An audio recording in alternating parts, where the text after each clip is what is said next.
Mass movement for freedom എന്ന ചാപ്റ്ററാണ് നമ്മൾ പഠിച്ചുകൊണ്ടിരുന്നത്. കഴിഞ്ഞ ക്ലാസ് നമ്മൾ എന്താണ് ക്വിറ്റ് ഇന്ത്യ സമരത്തെ പറ്റി പറഞ്ഞു. അപ്പോൾ നിങ്ങൾക്ക് ഓർമ്മയുണ്ടല്ലോ, 1939 രണ്ടാം ലോക മഹായുദ്ധം ആരംഭിക്കുന്നു.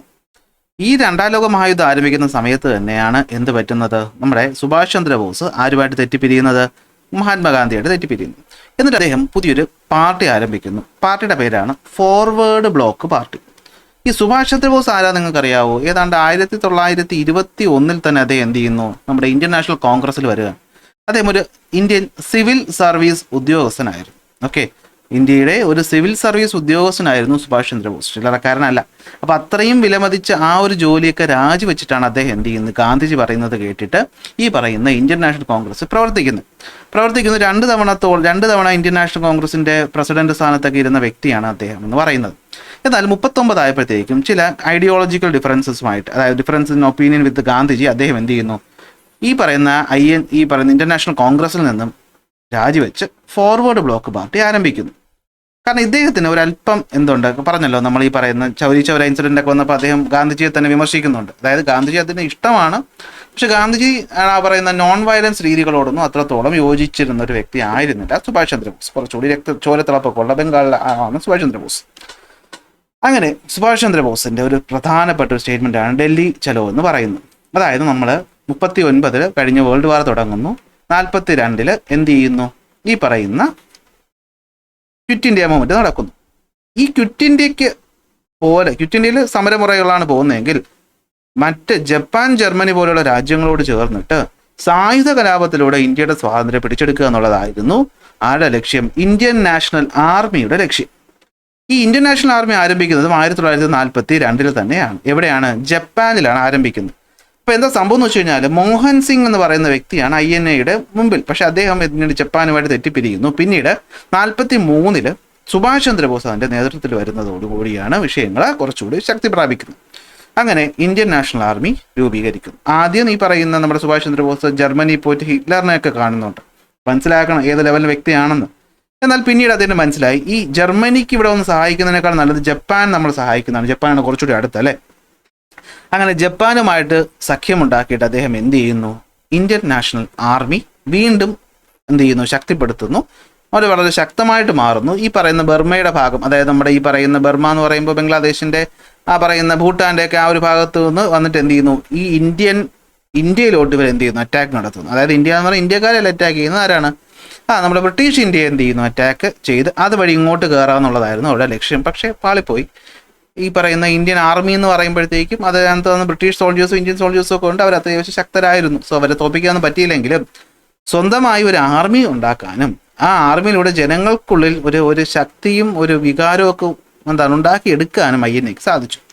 അപ്പോൾ ഡൽഹി ചലോ എന്ന് പറയുന്നത് ഇവിടെ നോക്കിയേ, India's last war of independence has begun, father of our nation, in this holy war of India's liberation we ask for your blessings and good wishes. അതായത് നമ്മൾ യുദ്ധം തുടങ്ങാൻ പോകുന്നു എന്ന് പറഞ്ഞുകൊണ്ട് ആസാദ് ഹിന്ദ് റേഡിയോ എന്ന് പറയുന്ന റേഡിയോയിലൂടെ സുഭാഷ് ചന്ദ്രബോസ് നടത്തിയ പ്രസംഗമാണ് ജൂലൈ 6, 1944. അതായത് നമ്മൾ യുദ്ധം തുടങ്ങുന്നു എന്ന് പറഞ്ഞുകൊണ്ട് നടത്തിയത്. അതിന് മഹാത്മാഗാന്ധിയുടെ സപ്പോർട്ട് എന്ന് വെച്ചാൽ അദ്ദേഹത്തിന് അനുഗ്രഹം വേണമെന്ന് പറഞ്ഞുകൊണ്ട് തുടങ്ങുന്നതാണ്. ഓക്കെ, സോ 2 തവണ പ്രസിഡന്റായി പ്രവർത്തിച്ച സുഭാഷ് ചന്ദ്രബോസ് എന്ത് ചെയ്തു, ഫോർവേഡ് ബ്ലോക്ക് പാർട്ടി ആരംഭിക്കുന്നു. രണ്ടാം ലോക മഹായുദ്ധ സമയമായപ്പോഴത്തേക്കും അദ്ദേഹം എന്ത് ചെയ്യുന്നു, സിംഗപ്പൂർ എത്തുന്നു. അവിടെ എന്ത് പറ്റുന്നു, ഈ പറയുന്ന INAയുടെ നേതൃത്വം ഏറ്റെടുക്കുകയാണ് ചെയ്യുന്നത്. ഓക്കെ, തുടങ്ങുന്നത് ജപ്പാനിലെന്ന് പറഞ്ഞാൽ എന്താ, ജപ്പാനാണോ സിംഗപ്പൂരാണോ, ഞാൻ പറഞ്ഞ തെറ്റിപ്പോയൊന്നുമില്ലല്ലോ അല്ലേ. എനിക്ക് തോന്നുന്നു ജപ്പാനായിട്ട് ചേർന്നിട്ടാണ്. സ്ഥലം സിംഗപ്പൂരാണോ എന്നുള്ളത് എനിക്ക് ചെറിയ സംശയമുണ്ട്. ഇതല്ല, ക്യാപ്റ്റൻ മോഹൻ സിംഗ് തുടങ്ങിയപ്പോൾ ഞാൻ നേരത്തെ ജപ്പാൻ എന്ന് പറഞ്ഞു, അത് എനിക്ക് സംശയമുണ്ട്. ബെറ്റർ എനിക്ക് തോന്നുന്നു ജപ്പാൻ തന്നെയാണെന്ന് തോന്നുന്നു, ജപ്പാനിലാണ് തുടങ്ങുന്നതെന്ന് തോന്നുന്നു. ഇനി എനിക്ക് ഡൗട്ടാണ്. ഓക്കെ, സോ നിങ്ങളൊന്ന് കൺഫേം ചെയ്തോളാം. ഓക്കെ, അപ്പോൾ അതിൽ സുഭാഷ് ചന്ദ്രബോസ് എന്ത് ചെയ്യുന്നു, സിംഗപ്പൂർ എത്തിയിട്ട് ഈ പറയുന്ന നേതൃത്വം, കാരണം സിംഗപ്പൂർ എന്ന് പറയുന്ന ഭാഗമൊക്കെ ജപ്പാൻ എന്ന് പിടിച്ചടക്കി കഴിഞ്ഞിരുന്നു. ഓക്കെ, അങ്ങനെ വേണമെങ്കിൽ അങ്ങനെ. ഓക്കെ, എന്ത് ചെയ്യുന്നു, INAയുടെ നേതൃത്വം ഏറ്റെടുക്കുന്നു. അങ്ങനെ എന്ത് പറ്റുന്നു, ജപ്പാൻ ആർമിയുടെ സഹായത്തോടു കൂടി ഇന്ത്യയിലേക്ക് അവർ യുദ്ധം നടത്തുന്നു. പക്ഷേ ബ്രിട്ടീഷ് ആർമിയുടെ മുന്നിൽ നിൽക്കാൻ അവർക്കായില്ല. ഓക്കെ, അങ്ങനെ 45 ആയപ്പോൾ അറിയാലോ, ജപ്പാൻ വീണു, ലോകമഹായുദ്ധം അവസാനിച്ചു. ഈ പറയുന്ന INAക്ക് രണ്ടുമില്ലാത്തൊരവസ്ഥയായിപ്പോയി.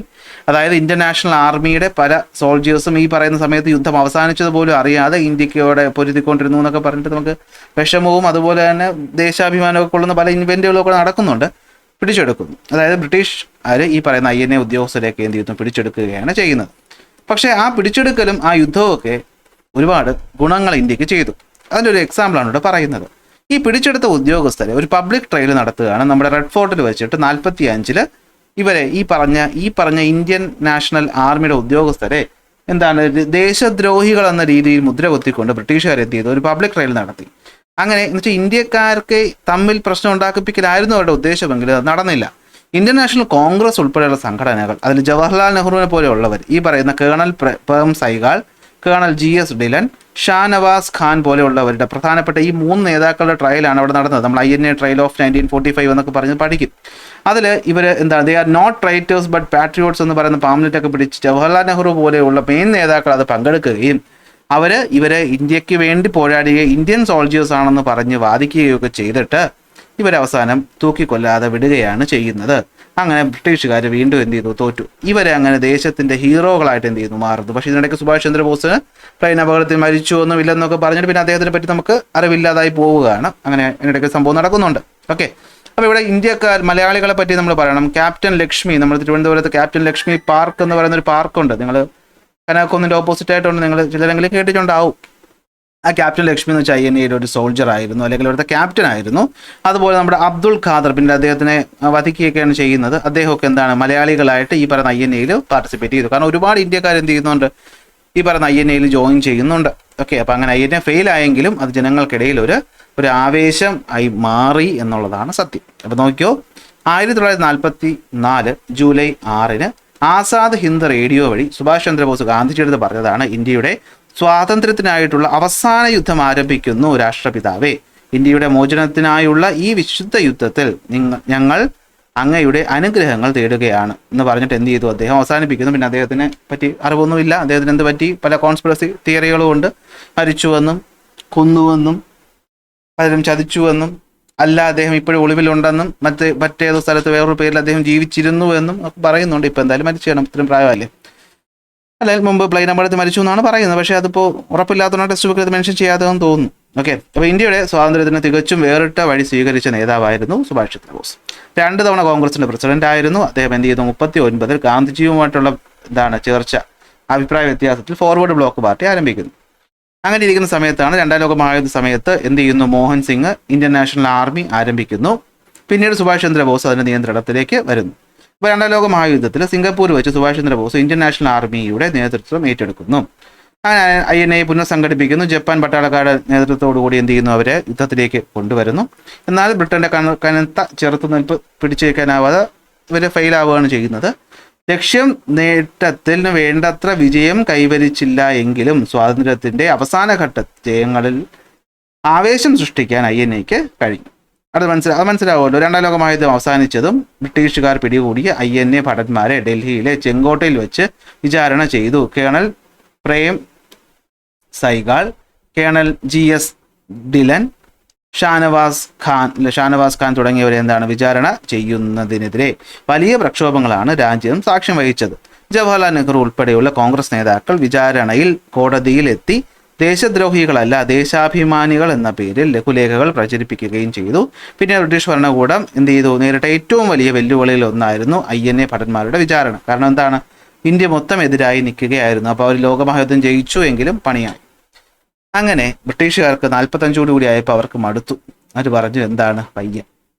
അന്ന് ഇന്ത്യൻ വൈസ്രോയി എന്ന് പറയുന്ന ലോർഡ് വേവലാണ്. ആരാണ്? ലോർഡ് വേവലാണ് ഇന്ത്യയുടെ അന്നത്തെ വൈസ്രോയി എന്ന് പറയുന്നത്, ലോർഡ് വേവൽ. അപ്പോൾ ലോർഡ് വേവൽ എന്ത് ചെയ്യുന്നു, കാര്യങ്ങൾ കയ്യിൽ നിന്ന് പോയി എന്ന് മനസ്സിലായപ്പോൾ ലോർഡ് വേവൽ ബ്രിട്ടീഷ് ഭരണകൂടം പറഞ്ഞു, എന്നാൽ ഒരു കാര്യം ചെയ്യാം, നമുക്ക് എന്ത് ചെയ്യാം, ഇവർക്ക് സ്വാതന്ത്ര്യം കൊടുക്കാം. നേരെ കൊടുക്കണ്ട, നമുക്ക് ആദ്യം ഓരോ വഴികളായിട്ട് നോക്കാം. അങ്ങനെ ഇവർ എന്ത് ചെയ്യുന്നു വെച്ച് കഴിഞ്ഞാൽ, ഒരു വേവൽ പ്ലാൻ എന്ന് പറയുന്ന പ്ലാൻ ഉണ്ട്. അതായത് ഷിംലയിലേക്ക് 1945 2ാം ലോക മഹായുദ്ധം അവസാനിച്ച് കഴിഞ്ഞപ്പോഴത്തേക്കും ഷിംല അറിയാലോ, ഷിംലയിലോട്ട് ഈ പറയുന്ന മുസ്ലിം ലീഗ് ഇന്ത്യൻ നാഷണൽ കോൺഗ്രസ് നേതാക്കന്മാരെ ലോർഡ് വേവൽ വിളിക്കുന്നു. ഷിംല കോൺഫറൻസ് എന്നാണ് അതിനെ പറയപ്പെടുന്നത്. ഷിംല കോൺഫറൻസ് വന്നിട്ട് പറയുന്നു, നമ്മൾ എന്ത് ചെയ്യാം, നമുക്ക് ചർച്ച ചെയ്യാം, സ്വാതന്ത്ര്യം ഞങ്ങൾ തരാം. എന്നുവെച്ചാൽ പൂർണ്ണ സ്വാതന്ത്ര്യം ഒന്നും തരാൻ പറ്റത്തില്ല, ഞങ്ങൾ എന്ത് ചെയ്യുക, നിങ്ങൾക്കൊരു ഒരു താൽക്കാലിക ഗവൺമെൻറ് ഞങ്ങൾ രൂപീകരിക്കാം. എന്നിട്ട് എന്ത് ചെയ്യുക, നിങ്ങൾ കാര്യങ്ങളൊക്കെ തീരുമാനിക്കുക. നമ്മുടെ ബ്രിട്ടീഷിൻ്റെ താഴെ നിങ്ങൾക്ക് എന്ത് ചെയ്യാം, ഒരു ചെറിയ ഗവൺമെൻറ് സ്വന്തമായിട്ട് ഗവൺമെൻറ് ആയിട്ട് ഭരിക്കുക. കാരണം ബ്രിട്ടീഷ് അപ്പോഴത്തേക്കും അടുത്ത് അവർക്ക് സ്വന്തം രാജ്യം നോക്കാൻ തന്നെ സമയമില്ല, കോളനികളൊക്കെ ഇൻഡിപെൻഡൻ്റ് ആവുക. ഇവിടെയാണെങ്കിൽ പ്രക്ഷോഭത്തോട് പ്രക്ഷോഭം, അപ്പം ലോകമെങ്ങ് ഇവർക്കൊരു നാണക്കേടാണ്. അപ്പോൾ എന്താണ്, ഇന്ത്യക്കാരായിട്ട് അധികാരം പിടിച്ചെടുത്താൽ നാണക്കേടാണ്. അപ്പോൾ നമ്മൾ അവരെ എന്ത് ചെയ്തു, ഞങ്ങൾ അപരിഷ്കൃതരായിട്ടുള്ളൊരു ജനക്കൂട്ടത്തെ ഇത്രയും കാലം ഭരിച്ച് അവരെ സൂപ്പറാക്കി അധികാരം കൊടുത്തിട്ട് പോകാമെന്നുള്ള മുഖം രക്ഷിക്കുന്ന പരിപാടിയിലോട്ട് എത്തി. പക്ഷേ വേവൽ പ്ലാനും ഷിംല കോൺഫറൻസും ഫെയിലായി. മുസ്ലിം ലീഗും ഇന്റർനാഷണൽ കോൺഗ്രസുമായി തമ്മിലടിയായപ്പോൾ സത്യം പറഞ്ഞാൽ അതാണ് പ്രശ്നം. കോൺഗ്രസ്സിന് ബ്രിട്ടീഷുകാരൻ്റെ ബുദ്ധി എന്ന് വെച്ചാൽ ഇന്ത്യ ഇവിടെ വിട്ടുപോയാൽ ഇനിയും അവരെന്ത് ചെയ്യണം, ഇവർ തമ്മിൽ തല്ലിക്കൊണ്ടേയിരിക്കണം. അപ്പോൾ ലോകം മൊത്തം പറയും എന്താണ്, ഈ രാജ്യത്തിന് സ്വാതന്ത്ര്യം കൊടുക്കേണ്ടായിരുന്നു, ബ്രിട്ടീഷുകാർ തന്നെ ഭരിച്ചിരുന്നാൽ മതിയായിരുന്നു എന്ന് വരുത്താൻ വേണ്ടിയിട്ട് ഈ ഇന്ത്യയിലെ ഈ മുസ്ലിങ്ങളെയും, അതായത് മുസ്ലിം ലീഗിനെയും കോൺഗ്രസിനെയും തമ്മിൽ തല്ലിപ്പിക്കാനുള്ള കൊനിഷ്ടുകൾ അവർ ഓരോ നിയമത്തിലും കുത്തിക്കയറ്റിക്കൊണ്ടിരുന്നു. അങ്ങനെ ഷിംല കോൺഫറൻസിലും ഈ പറയുന്ന മുസ്ലിം ലീഗും അതുപോലെ തന്നെ ഈ പറയുന്ന ഇന്റർനാഷണൽ കോൺഗ്രസ് തമ്മിലടിയായി. അതായത് ഇന്ത്യയെ ABC എന്നിങ്ങനെ 3 പ്രോവിൻസുകളായിട്ട് ഡിവൈഡ് ചെയ്യാമെന്നും, ഒന്ന് ഹിന്ദു മെജോറിറ്റി, മറ്റൊന്ന് മുസ്ലിം മെജോറിറ്റി, പിന്നെ നോർത്ത് ഈസ്റ്റ് എന്നൊക്കെ ആക്കാമെന്നും ഒക്കെ പറഞ്ഞിട്ട് പ്രശ്നങ്ങളായിരുന്നു. അതിൽ കോൺഗ്രസ് മുസ്ലിം ലീഗും തമ്മിൽ തല്ലി ഫെയിലായി. ഇത് ഫെയിലായതോട് കൂടിയിട്ട് എന്ത് പറ്റിയെന്ന് വെച്ച് കഴിഞ്ഞാൽ നമുക്കൊരു ക്യാബിനറ്റ് മിഷൻ ഇന്ത്യയിലോട്ട് അയക്കുകയാണ്. നേരത്തെ വന്ന സ്റ്റെഫോർഡ് ക്രിപ്സിന് ഓർമ്മയുണ്ടോ, ക്രിപ്സ് മിഷനിൽ വന്ന ക്രിപ്സിനോടൊപ്പം പെത്വിക് ലോറൻസും AV അലക്സാണ്ടറിനെയും കൂടെ ചേർത്തിട്ട് ഒരു ക്യാബിനറ്റ് മിഷൻ 1946 തൊട്ടടുത്ത വർഷം ഇന്ത്യയിലോട്ട് അയക്കുകയാണ്. എന്താണെന്ന് വെച്ച് കഴിഞ്ഞാൽ ഒരു ഇൻ്ററിം ഗവൺമെൻറ് രൂപീകരിക്കുക, അതായത് അധികാരം കൈമാറുന്നത് വരെ നിങ്ങൾക്ക് ഒരു താൽക്കാലിക സർക്കാർ രൂപീകരിക്കുക, അതുപോലെ ഇന്ത്യക്ക് ഒരു ഭരണഘടന രൂപീകരിക്കാനായിട്ട് ഒരു കോൺസ്റ്റിറ്റ്യൂവൻ്റ് അസംബ്ലി എന്ത് ചെയ്യുക, രൂപീകരിക്കുക എന്നൊക്കെ ഉള്ളതായിരുന്നു. അതിൽ ഈ ഇൻ്ററിം ഗവൺമെൻറ് പരിപാടിയും കോൺസ്റ്റിറ്റ്യൂവൻ്റ് അസംബ്ലി പരിപാടിയൊക്കെ ഓക്കെ ആണെങ്കിലും മറ്റു പല പ്രഖ്യാപനങ്ങളിലും ഈ പറയുന്ന ക്യാബിനറ്റ് മിഷനും കോൺഗ്രസും മുസ്ലിം ലീഗും തമ്മിൽ തല്ലാവുന്നു. അതായത് ഈ പറയുന്ന മുസ്ലിം ലീഗിന് വേണ്ടി സെപ്പറേറ്റ് ഇലക്ട്രേറ്റ് അല്ലെങ്കിൽ സെപ്പറേറ്റ് പദവി, അതായത് ഇവരിവിടെ ഇന്ത്യയുടെ വിഭജനത്തെ പറ്റി പറഞ്ഞില്ല, അതായത് ഇന്ത്യ വിഭജിക്കാൻ ഇവരോട് സമ്മതിച്ചില്ല. അതായത് ഈ പറയുന്ന ഇന്നത്തെ പാകിസ്ഥാൻ സെറ്റപ്പ് എന്ന്, പാകിസ്ഥാൻ അത് ബംഗ്ലാദേശിനെയും മുസ്ലിങ്ങളുടെ മെജോറിറ്റിയുള്ള സ്ഥലമാണ്, അതുപോലെ പാകിസ്ഥാൻ്റെ ഭാഗവും മുസ്ലിം ലീഗിനും മെജോറിറ്റിയുള്ള സ്ഥലമാണ്. മറ്റു കുറേ ഭാഗം സൗത്തൊക്കെ ഈ പറയുന്ന ഭാഗം ഹിന്ദു മെജോറിറ്റിയാണ്. നോർത്ത് ഈസ്റ്റ് കുറച്ച് ഭാഗം ഇങ്ങനെ ഇൻഡിപെൻഡൻ്റ് ആയിട്ട് നിൽക്കുകയാണ്. അപ്പോൾ ഇവരെ എല്ലാം ചേർത്ത് ഒരു രാജ്യമാക്കുക എന്നായിരുന്നു ക്യാബിനറ്റ് മിഷൻ എന്ന് പറയുന്നത്. അപ്പോൾ അതിൻ്റെ പേരിൽ വീണ്ടും തമ്മിൽ തല്ലാവുന്നു. ക്യാബിനറ്റ് മിഷനിലെ കോൺസ്റ്റിറ്റ്യൂവൻ്റ് അസംബ്ലിയും അതുപോലെ തന്നെ ഈ പറയുന്ന ഇൻ്ററിം ഗവൺമെൻറ്റിൻ്റെ കാര്യം വന്നപ്പോഴത്തേക്കും തമ്മിൽ തല്ലായി. അപ്പോൾ അവിടെ അടി നടക്കുന്നു. ക്യാബിനറ്റ് മിഷനും എന്ത് ചെയ്യുന്നു, കുറേ നല്ല കാര്യങ്ങളുണ്ടെങ്കിലും അതും അത്ര സക്സസ്ഫുൾ ആയില്ല. അങ്ങനെ ലോർഡ് വേവലിനെ അവർ മാറ്റിയിട്ട് പുതിയ വൈസ്രോയി ആയിട്ട് മൗണ്ട് ബാറ്റനെ കൊണ്ടുവരുന്നു. അങ്ങനെ മൗണ്ട് ബാറ്റൻ വന്നിട്ട് മൗണ്ട് ബാറ്റൻ പ്ലാൻ കൊണ്ടുവരുന്നു. അതായത് ഇന്ത്യ എന്ത് ചെയ്യാം, വിഭജിക്കാം, മുസ്ലിം മെജോറിറ്റിയുള്ള വെസ്റ്റ് പാകിസ്ഥാൻ, ഈസ്റ്റ് പാകിസ്ഥാൻ എന്ന് പറഞ്ഞിട്ടും ബാക്കി ഇന്ത്യ എന്ന് പറഞ്ഞിട്ടും വിഭജിക്കാം. പിന്നെ അതിനകത്ത് കുറേ പ്രിൻസ്ലി സ്റ്റേറ്റുകളുണ്ടായിരുന്നു. ഇപ്പോൾ തിരുവിതാംകൂർ, ഹൈദരാബാദ്, സതാര, അങ്ങനത്തെ കുറേ പ്രിൻസ്ലി സ്റ്റേറ്റ് ഉണ്ട്. അവർക്ക് വേണമെങ്കിൽ എന്ത് ചെയ്യാം, 2 യൂണിയനിൽ ഏതെങ്കിലും ഒരു യൂണിയൻ സെലക്ട് ചെയ്യാം, അല്ലെങ്കിൽ അവർക്ക് ഇൻഡിപെൻഡൻ്റ് ആയിട്ട് ഇരിക്കുക എന്നൊക്കെ കാര്യങ്ങളൊക്കെ പറഞ്ഞ് മൗണ്ട് ബാറ്റൻ പ്ലാൻ അല്ലെങ്കിൽ ബൽക്കൺ പ്ലാൻ എന്നൊക്കെ പറയുന്ന പ്ലാൻ കൊണ്ടുവരുന്നു. ജൂൺ 3, അല്ലെങ്കിൽ ജൂൺ 3 പ്ലാൻ എന്നും പറയും, ജൂൺ 3 വന്നതുകൊണ്ട് മൗണ്ട് ബാറ്റൻ പ്ലാൻ എന്ന് പറയും. ബൽക്കൺ പ്ലാൻ എന്നും പറഞ്ഞിട്ട് ജൂൺ 3, 1947 മൗണ്ട് ബാറ്റൻ പ്ലാൻ കൊണ്ടുവരുന്നു. അതോടുകൂടി നമ്മുടെ ഇന്ത്യയെ 2ആയിട്ട് കീറി മുറിക്കുന്നു. സിറിൽ റാഡ്ക്ലിഫ് എന്ന് പറയുന്ന ആൾ വന്നിട്ട് ഇന്ത്യ പാകിസ്ഥാൻ ബോർഡറൊക്കെ വിഭജിക്കുന്നു. നമ്മൾ റാഡ്ക്ലിഫ് ലൈൻ എന്നൊക്കെ പറയും. അങ്ങനെ വെസ്റ്റ് പാകിസ്ഥാനും ഈസ്റ്റ് പാകിസ്ഥാനും വരുന്നു.